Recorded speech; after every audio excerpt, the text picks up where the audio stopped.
ಕೈಲಾದಷ್ಟು ಸಹಾಯ ಈ ಚಾನಲ್ಗೆ ಮಾಡಿ ಹಾಗೂ ನಿಮ್ಮ ಧ್ವನಿಯನ್ನು ಕಾಪಾಡಿಕೊಳ್ಳಿ.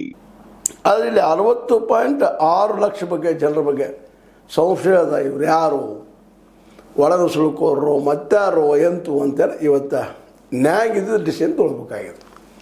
ಇದೊಂದು ಒಳ್ಳೆಯ ಡೆವಲಪ್ಮೆಂಟ್. ಇದು ಯಾರು ಪರವಲ್ಲ, ಯಾರು ವಿರೋಧನಲ್ಲ. ನ್ಯಾಯಾಂಗ ಸಮರ್ಪಕವಾಗಿ ಸರ್ವೆ ಮಾಡಿಸೋದ ಮೊದಲಿದ್ದವ್ರು ಸಹಿತ ನ್ಯಾಯಾಂಗ ಇರ್ತದ ತಕ್ಷಣ ಪ್ರತಿಯೊಂದರ ಅಬ್ಸರ್ವೇಷನ್ ಮಾಡಿ ಕೊಟ್ಟಿದ್ದಾರೆ. ಅಂದ್ರೆ ಹೆಚ್ಚು ಕಡಿಮೆ ಮೇಲಿನ 3.66 4 ಲಕ್ಷ ಜನರು ಡಿಲೀಟ್ ಆಗ್ಬೋದು, ಉಳಿದ ಜನ ಉಳಿತಾವು ಅನ್ನುವಂಥ ಒಂದು ಭರವಸೆ. ಆದರೆ ಎಷ್ಟು ಮಟ್ಟಿಗೆ ಇದರ ಒಳನುಸುಳುಕೋರು ಎಷ್ಟದಾರ? ಯಾಕಂದ್ರೆ BJP ಮೊದಲು ವಾದ ಮಾಡೋದರ ಪ್ರಥಮವಾಗಿ ಹೊರಗಿನ ಜನ, ಬೇರೆ ದೇಶದ ಜನ, ಅದರಲ್ಲೂ ಈ ಪೂರ್ವ ಪಾಕಿಸ್ತಾನ ಅಂದ್ರೆ ಬಾಂಗ್ಲಾದಿಂದ, ಅಫ್ಘಾನಿಸ್ತಾನದಿಂದ, ಪಾಕಿಸ್ತಾನದಿಂದ, ಮಯನ್ಮಾರದಿಂದ ಅನೇಕ ಜನ ಬರ್ತಾ ಇದ್ದಾರೆ, ಬಂದು ಸೇರ್ಕೊಳ್ತಾ ಇದ್ದಾರೆ. ಅವ್ರು ಮತದಾರದಿಂದ ಈ ಕಾಂಗ್ರೆಸ್ ಪಕ್ಷ ಆರಿಸಿ ಬರ್ತಾ ಇದೆ ಅಂಥೇಳಿ ಅವ್ರ ಆರೋಪ ನಿರಂತರವಾಗಿ.